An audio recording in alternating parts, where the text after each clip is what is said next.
আল্লাহ মাফ করুক।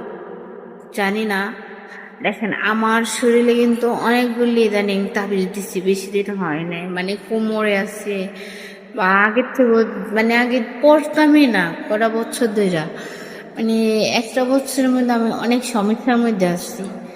আর এই যে মানে নামাজ, মানে সকালে কই দুপুরে পড়বো, দুপুরে কই বিকালে পড়বো, মানে এরকম করি। বা দেখা যায় রাত্রে ভাবি যে কালকে থেকে আমি 5 ওয়াক্ত নামাজ পড়বো।